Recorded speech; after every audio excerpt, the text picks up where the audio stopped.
Striker Texas family. It is Chris Bils and Victor Araiza here at PNC Stadium. Second Copa Tejas match day in MLS this year. It's Houston Dynamo hosting Austin FC. And Victor, we don't get to say good morning too often on Yeah, these. I was just about to say. I mean, it is. It's an early game. What is this, matinee?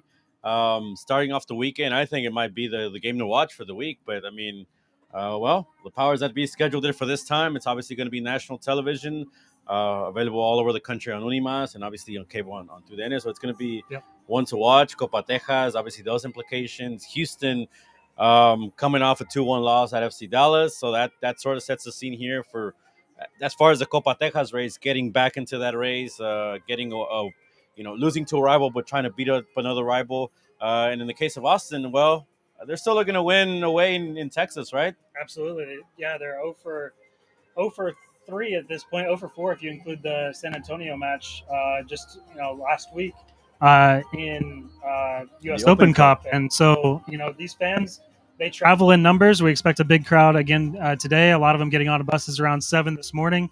Lots of coffee, maybe flowing a little bit more than beer. I'm sure that they've had a few by the time they get in the stadium. Yeah, maybe a little bit of both. Get some breakfast and you stop at Buc-ee's. I made the obligatory Buc-ee's stop this morning. That's not a paid advertisement, but hey, Buc-ee's, if anybody's watching, let us know.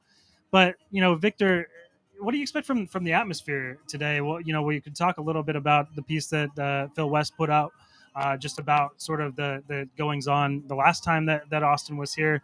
But in general, I think that it's an exciting day, and it's exciting for the culture of the sport in the States that we can have these short road trips and such a lively atmosphere here in the stadium. Yeah, you were asking me, right prior to starting, we're kind of just discussing things, and you were like, well, is this, where does this one compare with the Texas Derby? You think this can grow? And I think we've seen, online banter, all that discussion. I mean, these rivalries, and I think maybe you could say the same for Dallas. It's gotten more heat online, right? In the stadium, there's obviously going to be a big crowd from Austin FC visiting. Games this season, I was telling you, are being more electrified. I feel even if the attendance is pretty much staying the same. This team from Paulo Nagamura getting Darwin Quintero back on the field, trying to be more attack oriented, trying to get forward. Has gotten fans out of their seats a little bit, has gotten them excited, has gotten them interested in what's going on the field, right? I think atmosphere-wise is going to be great. Expect some tifo to go up. We were just looking out over our shoulder here. It looks like the fans are getting ready to do something. What that is, I'm wondering if that's a answer to the capital of Texas tifo we saw a couple of weeks back. That's and I true. think, but I mean, that's part of it, right? I mean, so long as it stays healthy and it stays, within respectful limits. The fan atmosphere it's really what makes these rivalries. We've seen it up in Portland and Seattle, right? The battle of the tifos, and I think if we can start getting some of that here in Texas, then I think these rivalries would grow. I think they've shown that they're growing. Austin is different from a rival from what Houston has with Dallas. Obviously, that's more of a metroplex versus the biggest city in Texas, right? But I think there is a little bit of that complex, and it's interesting, right? Because Austin's this up and coming city, and I think culturally, there's a lot of things that are different when it comes to Houston and Dallas and those sort of established Texas roots. And this one means maybe a little bit more to the Austinites that grew up in the city and have watched their city rise. But it also means a lot to people that grew up here in Houston or grew up in Dallas. I think the Copa Tejas it means a ton to those fans that maybe grew up watching games here at this stadium, and now they decided that they're going to put on the Verde and rep that. And so I think there's a lot of folks coming, with that interest in mind. Yeah, and, but I do think there is a little bit less animosity. There's hatred between Houston and Dallas, whereas with Austin, it's more of there's a friendly rivalry feel to it, right? I think part of it is because there's so much transit between Houstonians going to Austin and coming back, and vice versa, right? People from Houston, right, going to UT and studying, coming back and making their careers. Houstonians going to Austin and spending a weekend there. I mean, so I do think there is a bit of a more familiarity between the two cities, and that's what makes this fun. Yeah, and it's going to be, like I mentioned earlier, I sort of teased it. If you don't know what we're talking about, go check out the piece that Phil West went up yesterday on the Striker Texas about an incident that did happen last year. We hope that everything stays civil. Both coaches weighing in, lots of great voices on that one, just about like the way that the fan culture is developing in Austin, how it's maybe a little bit different from Houston, and also some of the precautions and some of the things that both clubs are doing to sort of make sure that things stay respectful, Right. both within the lines and outside the lines. And I think that's important, but it's also, we don't want to overstate things. I think that for the most part, I think most people are coming to the stadium to enjoy the soccer. And, I'm really excited to see what we see here today on the field, though, Victor. We put up a big preview as well. Go check that out on the Striker Texas. But you coined the phrase. I think it's a good one. It's Seba versus Seba, or Sebas versus Seba. Yeah. Right? They're both Sebastian, but they've taken different spins on that nickname, and they're little both different South players. Americans, Yep. right? One's Argentine, the other one's Paraguayan. Obviously, different positions. One's taking care of the midfield. It's in the MVP talk around the league. The other one wants to be in the MVP talk, wants to be in the Golden Boot race. Those were his intentions when he got here over the offseason. And he's spoken about his ambition of wanting to get to Europe. But obviously, uh, life has been a little tough to start in Houston for Sebastian Ferreira, trying to get some goals, trying to get some service. He's not going to come out in the media. He's not going to come out publicly and bash some of his teammates or talk about his frustration. But when you see it on the field, it's exactly that. You can see his frustration. You can see his lack of service. Whereas Austin looks like they've sort of got it going on already. They understand each other a little better. Maybe well, that's I think good it's too. that difference of us, and we're talking about Sebastian Drusi for Austin FC, of course, joint Golden Boot leader in the league with 6 goals so far to start the season. He's also got, I think, 3 assists. So, really strong start for him. He's right at the top of the MVP race according to MLSsoccer.com. I think we think that highly of him here, obviously at the Striker Texas as well. And it helps when Austin FC has had the start that they've had, second in the league standings right now in the Western Conference. And like you said, Sebastian Ferreira coming in the offseason, these are both record signings for their clubs. And, he's still settling in. It takes some time for a guy coming from Paraguay to settle into the league. We saw that last year with Austin FC. And we're seeing it with Sebastian Ferreira. But I think there's been plenty to feel excited about, especially the last few weeks, right, from him and the rest of this Dynamo squad. You can tell he's a goal scorer. You can tell he's special. The kid has confidence. He wants to score. He wants to be the star. He doesn't shy away from that tag, right, of being the most expensive. Of course, he's the most expensive until the summer when Hector Herrera gets here. But he doesn't shy away from being that, associated with that tag of being the most expensive signing, transfer fee plus salary. He wants the attention. He wants to be the guy for Houston. And I think the only difference is it's up to the team now. The head coach Paulo Nagamura, the general manager Pat Onstad, to now help him with the supporting cast, making him successful, setting him up to succeed. We saw last week Nico Estevez taking a little bit of ownership, right, accountability after the game, saying, maybe it's my fault. I might have set my team up bad tactically. I'm not saying that's the case here in Houston, but I do think there are little things that can help, because in the end, Houston for a long time has had this group of guys, right, that is working together as a team. But I think we've seen it across all sports. There's certain players that are stars, and you gotta let them be the star. You gotta give them the ball. You gotta let them win you games. And I think that's what Josh Wolf's learning as well in his second year, sort of letting and building a system really around Sebastian Drusi, what he can do going forward, but also what he can do defensively and leading that front line in the press. And him and Maxi Urruti have been really good. Of course, Maxi Urruti, we just saw him over our shoulder. And he's he was checking out PNC Stadium for the first time while we were here in preseason, but that doesn't really count. First time he'll be in front of the full house in Verde. He said he's got a lot of friends still on the team in Houston. Definitely, well-liked guy in every single locker room he's been in, and we've seen the impact of that in Austin. But do you believe him when he says if he scores today, he's not going to celebrate? We'll see, right? I mean, I don't think he'll celebrate. I don't think he'll overly celebrate. Let's put it that way. But the bow and arrow, that might come out. Maybe like a little finger bow and arrow, like yeah. No, I think he'll like a rubber band. Of course, he'll celebrate. I mean, even if it's just hugs or what. I mean, I think he has something to prove, right? I mean, I think he's a guy that you can tell loves the sport, right? He lives it, he breathes it. He's Mhm. not a guy that just shows up and trains. He's a guy that goes home and watches games. He just, I mean, you can tell it's in his mind all the time. Um, and the camaraderie that he's brought to Austin, I mean, I think maybe it was something that he couldn't bring here to Houston. There's talks about, Well, I mean, he had an up and down year right last year, and there was also COVID right, was a COVID was a factor, thing that affected him as well. and it affected him, but also I think the team and the way that they were able to get together. And that's a big thing that we've talked about. Brad Stuver mentioned it last week in the press conference after after Austin FC's win last week, and I think it's been interesting to see how this team's come together. How much do you credit that to Max Cerruti? How much do you credit to other veteran players from this league like Ethan Finley and I think a Matt lot. Martins? And I think that that's been the big difference.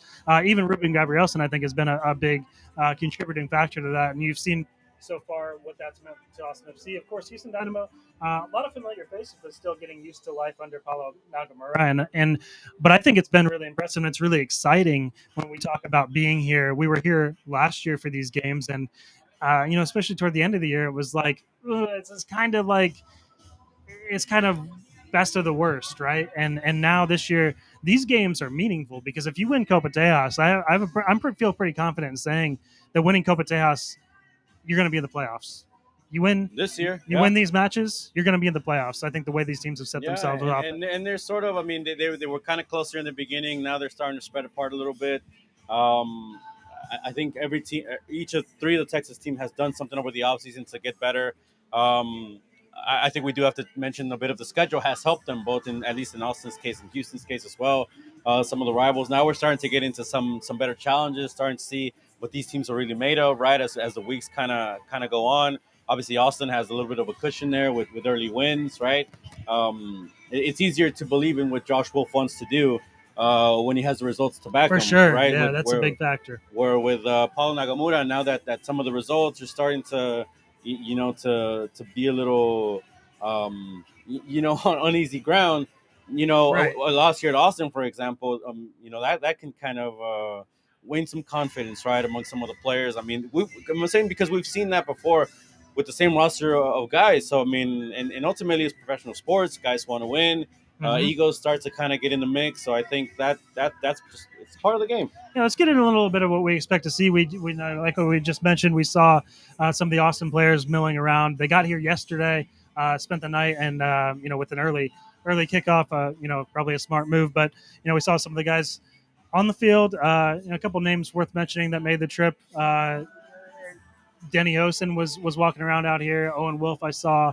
Of course, the familiar faces. Doesn't seem like anybody's missing. So we'll hopefully get lineups to you, shortly. But one guy also that was down here that I wrote about this week, John Gallagher, caught up with him last week at a community event that he was at, and was talking a little bit about his transition to left back and how he's really embraced that role. And Victor, I don't know what you expect from Houston, but I was thinking about just how Griffin Dorsey as well has kind of made that transition from winger to fullback, and it's going to be a factor tonight. I commend you because I do think for Austin that is the key to the game.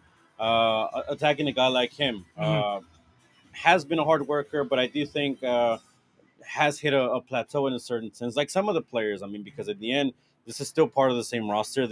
Houston is still rebuilding. I do think there's still some more pieces, some places where they need to, maybe start turning the page a little bit. Griffin Dorsey, I mean, he hasn't given up that spot, but it's going to be interesting to see now how much he can continue to be playing at a good level before he essentially, does he relinquish the spot to Seca, the Brazilian? Yeah, I mean that's a big spot I think to watch in this match. How Austin FC's wingers can attack, and before we get into a little bit more on that, and this is Cecilio Dominguez's situation, which I think it's important to touch on some of the reporting that we had this week on the Striker Texas. What do you expect to see from the Dynamo as far as a game plan, as far as coming out, trying to dictate their game here against an Austin FC team that's obviously going to come in hungry for their, second road victory of the year? Houston has been explosive in certain games. And I think, I know it might be a little hot here at kickoff. It's different than some of the other games. It's warm, it's humid. But I think it's shocker. Yeah, but I think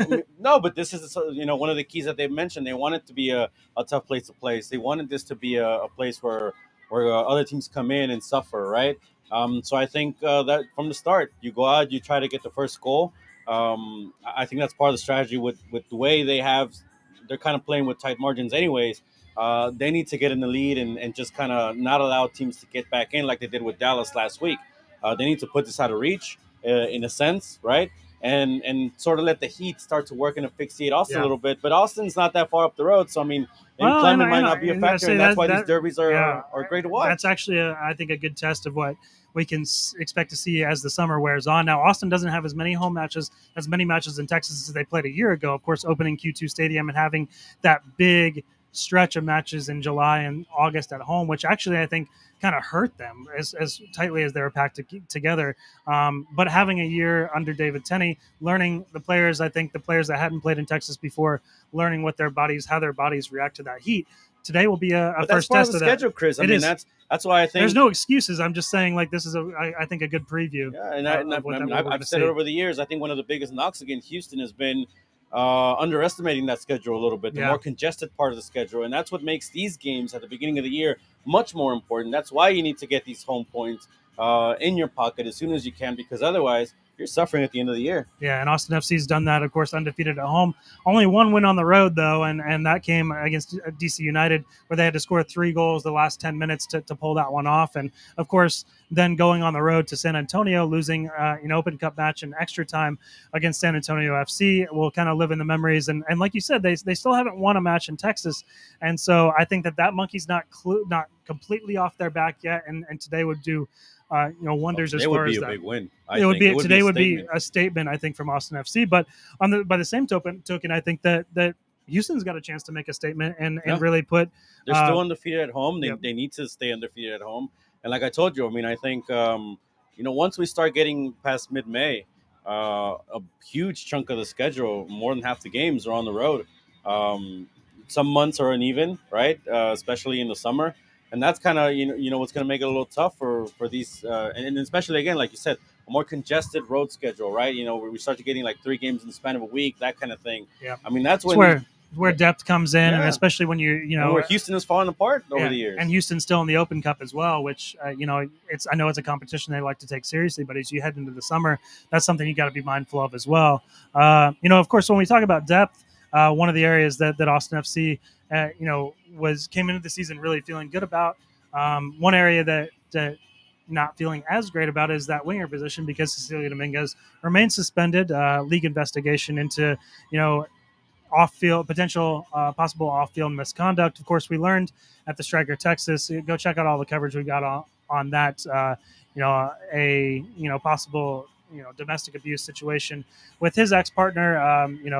Nothing physical, but you know complaints of verbal and emotional abuse, and just how do we think about that as fans? How do we think about that as sports fans? Jessica Luther, great journalist, Austin based, and an Austin FC fan who's really an expert on these subjects, really dove into that with help from a professor, Dr. Lee Goodman, and I thought it was just a tremendous piece and lots of good context around both this situation and other situations because it's sports, but and we know we like Yeah, to. there's a human element There's to a it as human well. element, and there's these things they happen, and but how do we react as fans, and how does the club react? There's still a lot of work left to do on that end, and a lot of reporting still left to do. So continue to stay tuned into the Striker Texas. We know a lot of you were really interested in that when that went up yesterday. So Yeah, thanks so much for the props to Jessica, yeah props props to to Phil. yep. Great reporting this week. Obviously, you did a good job with the Cecilio piece as well. So yeah, I mean that's the kind of stuff we want to do at the Striker Texas, right? Yeah, That's for sure. the whole Keeping our reason. editor Johanna Gretschel busy. That's what we like to do. But yeah, and switch shifting. It's a hard transition, but shifting back on the field. Also, like the name that's been bubbling up. We're getting closer. We're getting closer, Victor, to Hector Herrera being on the field here in Houston. Yeah, But La Liga's almost done. yeah. What are we thinking about how that's going to change the complexion here in Houston, both in terms of performance on the field, their ability to pursue playoffs, pursue Copa Tejas, but also to put some more fans in the seats. Yeah, well, it's going to be a big level up, right? I mean, on the field, it's going to be a guy that just brings things up a notch. Today I think we're still as we're waiting for lineups, and we're trying to see if we can get some of these to you. Mati Vera was one of the players who, by the way, spot might be on the line once Herrera gets here, just like many other guys. But obviously, looks like maybe got an injury in Dallas. We've got trouble seeing him. We've only had access to the last 15 minutes of training this week, but I haven't seen him this week. Wouldn't be a surprise if we don't see him on the field today. But that's one of the guys that, how is he going to fit into this scheme? Where is Nagamura going to change the lineup a little bit as far as putting Nectar Herrera on the field? Will that bench a guy like Mati Vera? What does that mean for Darwin Seren, or is Herrera simply going to be a guy filling the spot of departing Coco Carrasquilla if he doesn't stay past this loan? I mean, there is a lot of questions heading into the summer, and I do think that, like as mentioned, there's still positions where Houston can still get better. There's still a couple of the Brazilians that haven't gotten enough minutes maybe on the field. Um, I imagine they're going to be part of the picture, right? Seca at right back. We're talking about Thiago, who has yet to debut in MLS. But we could see him on one of the wings and seeing what that means for Houston. I do think long-term, bigger picture, Houston has um, um, or the ability to be maybe the better team in Texas. But we'll see if this all comes to fruition. It always looks good on paper, as maybe we saw last year in Austin, and sometimes it just doesn't come to be. Yeah, and sometimes it maybe doesn't come to be right away. Especially with a big signing like that. Of course, we know what Hector Herrera can do. We know he's the type of player that should translate well. But how does he fit in with the rest of the group, and how does that all come together? I want to touch on another subject as we're waiting on lineups. Again, we'll get those to you as soon as we can. But this Copa Tejas, I think last year was a fun kickoff. I wrote a little bit about the trophy. I was there when FC Dallas clinched it. I think it met a ton of the fans. But I think there was a little bit of a disconnect, certainly in Austin. I'm not sure about how you feel in Houston, about how much this means to the actual teams and the players, and whether that's equal to what it means for the fans. Because I think for the fans, they want these to be treated like playoff games. And I mentioned earlier, the way I feel about this year, when you've got 4 matches against in-state competition, I think that if you treat these like playoff games, you get the points from them. I think you've got a good chance of being in the playoffs. Yep. Is that how these teams should approach it, or do you think that it's still you've got to still protect yourself as far as? No, I think it's the same with Houston. There's a lot of differing opinions, right? Some players have said, and by the way, this piece is up as well on the StrikerTexas.com. I think we got a good search function now, right? If you go see what Copa Tejas means to Dynamo players, for sure. There's different views on it, right? I mean, Fafa Pico, for example, who got the most goals in the Copa Tejas games last year.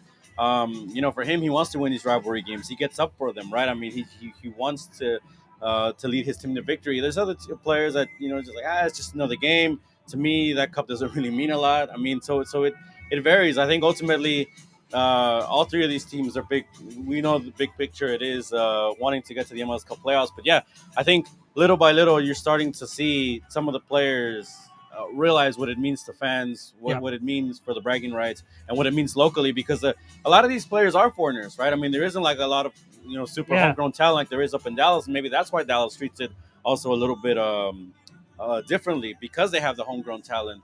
Whereas Houston's still trying to get some academy kids still in the first team, Austin as well, and maybe that'll bring the flavor up even more, intensify it. But yeah, I think you're like you say, if it's treated like playoff games, we're gonna have some great encounters. I know, yeah, and I think that was the problem that I think a lot of Austin fans had last year when they went up to Frisco.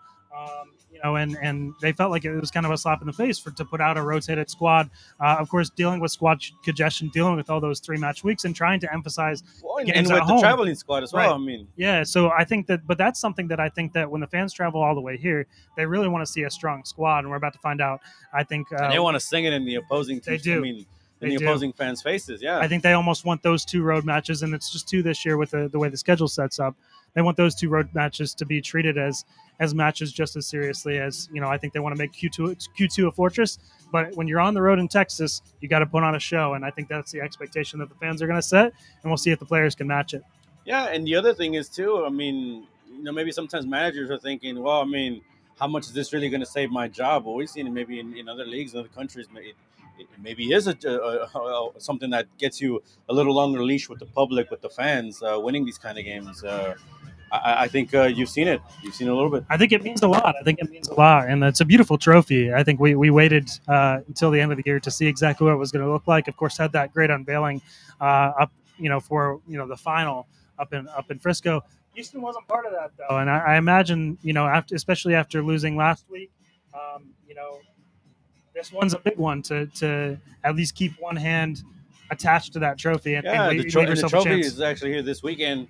Right across the street, one of the bars, a Brian Drinks bar, Pitch 25. Yeah, The trophies are on display. The fans get to see it. I mean, kind of like you said, rush a little bit, but yeah, they're going to want it for themselves at the end of the season. Um, so yeah, I mean, I think that's certainly one way the players can kind of rescue the season a little bit. But yeah, ultimately, I mean, the coaches, they want to make the playoffs. They want to get there, and they should, right? With the rosters that Houston and Austin have, I think both we can say should be contending, if not being inside the playoff line at the end of the year. There really is no excuse. yeah, for sure. And still waiting on those lineups. Just inside an hour from kickoff. Of course, you can watch the match on Unimas. And if you're looking for the English broadcast or you don't have Unimas, you can check it out on Twitter on Today NA. I think we'll make sure we share that out on the Striker Texas feed as well. So it's exciting. I think the early kickoff is going to be a fun one. It is warm here, so I expect maybe some water breaks. Maybe, like I said, a first test of fitness early in the season. We're only 9 matches in, and the players should be, in really good shape. We saw Austin FC go 120 last week, and Diego Fagundes played almost 300 minutes last week before he finally tapped out 81 minutes in to that match last week. And we'll see. I think he'll be back out on the field tonight, and we'll see how long these guys can go. Yeah, that sort of leads into a topic I want to ask you about. So Fagundes has been one of the guys, Yeah. and we had him on the Striker MLS podcast as well. More ingrained in the community, right? A lot of what Austin has done here in their first 2 years kind of reminds me of that early Houston Dynamo team, right? With the Pat Onstadts, the Brad Davises, the Brian Chings, Eddie Robinsons, trying to ingrain themselves a little bit more into the community as well. I'm wondering if you think that's been part of the key to Austin's success. Yeah, I mean, I think that it's been a big part. I think as far as Austin FC coming together on the field, but I want to make sure we get the lineups out right now. We've got Austin FC's lineup dropping. I think I just saw Houston's drop into my inbox as well. So for Austin, it'll be Brad Stuver in goal. No surprise there. Nick Lima at right back. Julio Cascante, Ruben Gabrielson, and the John Gallagher left back experiment continues. So that'll be fun to watch how he does. Again, check out the story on the Striker Texas I wrote earlier in the week. Midfield, 3 of Danny Pereira, Alex Ring, and Sebastian Drusi. No surprises there. And the front line, as you'd expect, Ethan Finley on the right, Max Ciaruti in the middle, Diego Fagundes on the left. And on the bench, it's Johan Valencia, Danny Hosen, Rodney Redis, Kip Keller, Felipe Martins, Hector Jimenez, Jean Kolmanich, Andrew Tarbell, and Owen Wolf. So that's the 11 and the bench for Austin FC. Again, John Gallagher starts at left back. Jean Kolmanich on the bench again to start this one, but everything else remains about as you'd expect. Yeah, and if you were listening, you've been following us here for almost the full half hour. Yeah. We were talking about Matias Vera and potentially not being part of the squad. Does not come out on the injury report, but again, not part of this team today, and that doesn't come as much surprise because we have been following this case. So so there is that change in the lineup. Steve Clark in goal for Houston. The back four of Adam Lundqvist, Tim Parker, Tino Chadebe, who returns after that suspension 2 weeks ago against Portland, and Griffin Dorsey as well. So in the middle, you're going to have Alberto Carrasquilla. Looks like he might be manning the 8th position a little bit by himself. And in front of him, you're going to have Memo Rodriguez and Darwin Quintero. Up front, the 3 guys we expected. Tyler Pasher on one side, Papa Pico on the other, and the number 9 role, Sebastian Ferreira. Darwin Quintero in the 11. We know how dangerous he can be. Danny Pereira learned that last year. And, of course, he said that was really the moment that woke him up as a professional. So 30 seconds in, Darwin Quintero scored. He starts tonight. That was the last time Austin FC played here in Houston on September 11th. Should be a fun one. Again, Unimas, Twitter. You can follow our live coverage all game long on the Striker Texas. And check out post-game reaction, both from Victor on the Houston side, me on the Austin side. This is going to be a wrap for us, but enjoy the match here at PNC Stadium. 12:38 kickoff. Should be a fun one. Copa Tejas on the line.